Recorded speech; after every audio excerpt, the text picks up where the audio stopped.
안녕하세요. 고대의 기록하고 또 현대의 발견. 이 둘이 딱 만나는 지점이 있거든요. 바로 그 흥미진진한 교차점으로 여러분을 초대합니다. 오늘 저랑 같이 이 흙 속에 아주 깊이 잠들어 있던 유물들이 있잖아요. 이게 어떻게 수천 년 전의 그 옛날 이야기에 생명을 불어넣는지 그 놀라운 과정을 한번 파헤쳐 볼 겁니다. 자, 그럼 바로 핵심으로 들어가 보죠. 이 모든 탐사의 중심에는요, 아주 오래됐지만 여전히 강력한 질문이 하나 딱 버티고 있습니다.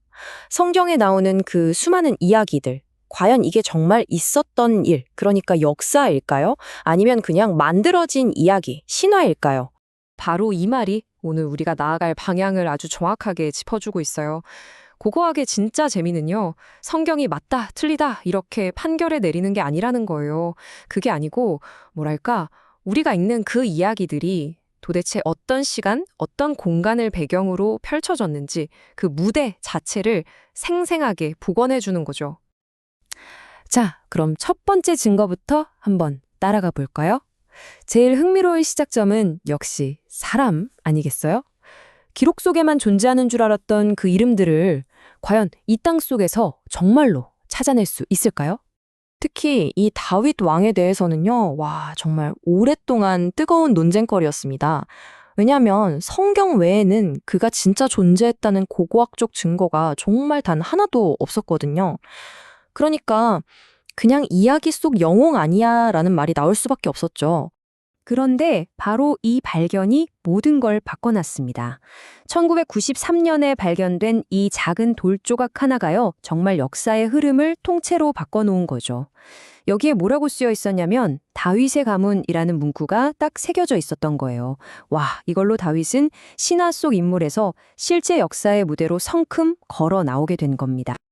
근데 다윗은 시작에 불과했어요. 그 이후로 고고학적인 발견을 통해서 이 사람 진짜 있었던 사람이구나 하고 확인된 구역 인물이 지금 보시는 것처럼 53명이나 됩니다. 그리고 이 목록은 지금도 계속해서 길어지고 있어요. 이 발견은 진짜 소름이 돋을 정도예요. 한번 상상해 보세요. 예루살렘 땅을 파는데 히스키야 왕의 도장이 딱 나온 거예요. 그런데 바로 그 옆, 불과 한 1미터? 그 정도 떨어진 곳에서 이번엔 그의 조언자였던 예언자 이사야의 도장이 또 나온 겁니다. 와, 이건 뭐 수천 년의 시간을 건너뛰어서 성경 속 두 사람이 바로 여기에 함께 있었다는 걸 보여주는 거잖아요. 자, 지금까지는 개개인의 흔적을 따라가 봤죠? 그럼 이제 렌즈를 쭉 뒤로 당겨서 좀 더 넓게 보겠습니다. 이 사람들이 살았던 도시, 그리고 그들의 운명을 통째로 바꿨던 거대한 사건들의 현장으로 한번 가보시죠. 고대 도시 유적을 파헤칠 때 절대 빼놓을 수 없는 개념이 바로 이 텔이라는 겁니다. 이게 뭐냐면요, 아주 간단해요. 수천 년 동안 도시가 세워졌다가 무너지고 그 폐허 위에 또 새로운 도시가 세워지고 이게 계속 반복되면서 만들어진 인공 언덕이에요. 말 그대로 역사가 겹겹이 쌓인 거대한 시루떡 혹은 뭐 역사의 케이크 같은 거죠. 바로 이 과정 때문에 고고학자들은 땅을 파면 팔수록 더 깊은 과거로 말 그대로 시간 여행을 할 수 있는 거예요. 맨 위층이 가장 최근의 역사고 한층 한층 내려갈 때마다 수백 년, 수천 년 전의 세상이 눈앞에 펼쳐지는 겁니다. 신기하죠? 그런데 고고학이 항상 성경 기록하고 딱 맞아떨어지는 건 아니에요. 대표적인 예가 바로 이 여리고성입니다. 처음에는 무너진 성벽을 보고 이거 성경에 나온 정복 이야기랑 딱 맞네? 이랬거든요. 근데 나중에 더 자세히 연구해 보니까 아니야, 연대가 안 맞아. 그때는 이미 폐허였을 수도 있어. 이런 해석이 또 나온 거예요. 이게 바로 고고학의 진짜 모습입니다. 정답을 딱 내놓는 게 아니라 증거를 가지고 계속해서 토론하고 파고드는 거죠. 반면에 어떤 곳은 정말 모든 의문을 잠재울 만큼 압도적인 증거를 보여주기도 합니다. 고대 도시 하솔 유적지가 바로 그런 곳이에요. 여기서 발견된 이 거대한 파괴의 흔적은요, 정말 도시 전체가 성경 기록처럼 어마어마한 불길에 휩싸여서 완전히 파괴됐다는 걸 그 어떤 말보다도 더 강력하게 증명하고 있습니다. 자, 지금까지 사람의 흔적 그리고 도시의 폐허를 따라왔습니다. 이제 마지막 퍼즐 조각을 맞출 차례예요. 바로 이 모든 이야기가 담겨 있는 기록 자체, 그러니까 성경 텍스트는 과연 얼마나 믿을 만한 걸까요? 사실 예전에는 성경의 신뢰도를 이야기할 때 가장 큰 문제가 바로 시간이었어요. 왜냐하면 우리가 가지고 있던 제일 오래된 구약 성경 사본하고 실제 원본이 쓰인 시기 사이에 무려 1000년이 넘는 시간적인 공백이 있었거든요. 당연히 그 1000년 동안 내용이 좀 바뀌지 않았을까 하는 의심이 들 수밖에 없었죠.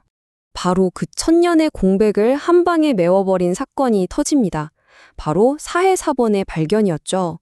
이 타임라인을 보시면 이게 얼마나 충격적인 사건이었는지 바로 감이 오실 거예요. 이건 뭐 인류가 갑자기 1000년 전에 도서관을 통째로 발견해버린 거나 마찬가지였으니까요. 그래서 학자들이 이 고대 두루마리랑 1000년 뒤에 만들어진 사본들을 하나하나 비교해봤어요. 결과는요? 정말 놀라웠습니다. 그 오랜 세월 동안 베껴 쓰는 과정에서 내용이 정말 거의 변하지 않았다는 게 증명된 거예요. 이게 무슨 뜻이냐면 지금 우리가 읽는 구약 성경이 2000년 전 사람들도 읽었던 바로 그 내용과 사실상 똑같다는 거죠. 자, 지금까지 인물, 장소, 그리고 기록, 이 세 가지 증거를 쭉 따라와 봤습니다. 그럼 이 조각들을 다 모아보면 과연 어떤 큰 그림이 그려질까요? 결론을 내려보죠. 결론은 이겁니다. 고고하기 성경은 100% 사실입니다. 이렇게 도장을 꽝 찍어주는 건 아니에요. 오히려 그보다 훨씬 더 중요하고 근본적인 걸 보여주죠. 그게 뭐냐면 성경의 이야기들이 그냥 허공에 둥둥 떠다니는 신화가 아니라 실제 고대 근동의 역사와 문화라는 아주 단단한 땅 위에 깊숙이 뿌리내리고 있다는 사실입니다. 지금까지 우리가 찾아낸 게 이 정도라고 생각해보면 와, 아직도 우리 발밑, 저 먼지 속에 잠들어 있는 이야기들은 대체 얼마나 더 많을까요? 앞으로 또 어떤 고고학자가 삽을 들 때마다 이 고대의 기록들이 우리에게 또 어떤 새로운 모습으로 말을 걸어올지 정말 기대되지 않으세요?